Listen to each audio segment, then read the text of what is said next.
I promise you've never seen anything like this before. Did you know that the God of the universe once spoke through a burning bush, changing the course of history forever? Let me take you straight to Mount Horeb for the extraordinary story of Moses. Moses wasn't always the great leader we know today. Originally, he was a Hebrew baby rescued from the Nile by Pharaoh's daughter. Raised in Egyptian royalty, but aware of his Hebrew bloodline, Moses fled Egypt after an impulsive act forced him into exile. For years, he lived as a simple shepherd in Midian, seemingly far from God's plans. Then, one day, Moses encountered something extraordinary. A bush engulfed in flames, yet it was not consumed. Intrigued, Moses approached the bush when suddenly God's voice resounded, calling out, "Moses! Moses!" Shocked and reverent, Moses responded, "Here I am." God told Moses to take off his sandals because the ground on which he stood was holy. As Moses obeyed, God revealed his mission. He told Moses that he had seen the suffering of the Israelites, his chosen people, under Egyptian oppression. God declared he had come to deliver them from slavery and lead them to a land flowing with milk and honey. And here's where Moses' humility, and perhaps insecurities, shine through. When God said, "I am sending you to Pharaoh to bring my people out of Egypt," Moses protested. "Who am I to go to Pharaoh?" he questioned.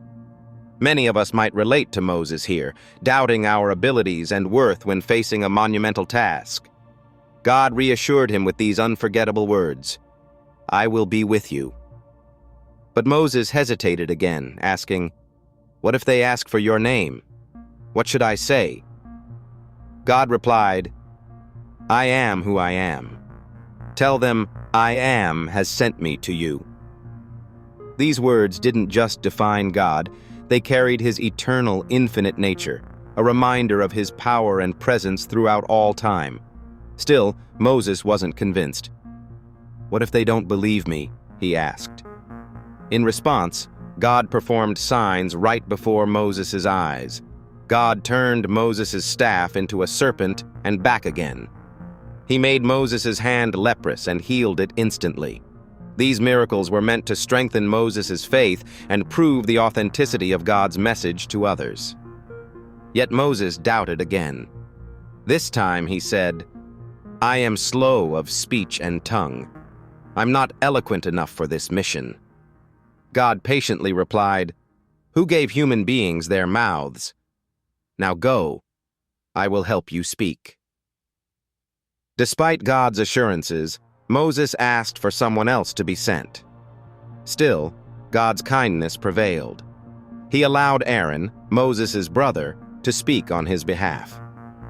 With these reassurances, Moses finally accepted his calling. He went on to confront Pharaoh, deliver God's commandments, and lead his people out of bondage through miracles like the parting of the Red Sea. But remember, it all started with a burning bush, God's invitation to step into his divine plan. This story is a powerful reminder for us today.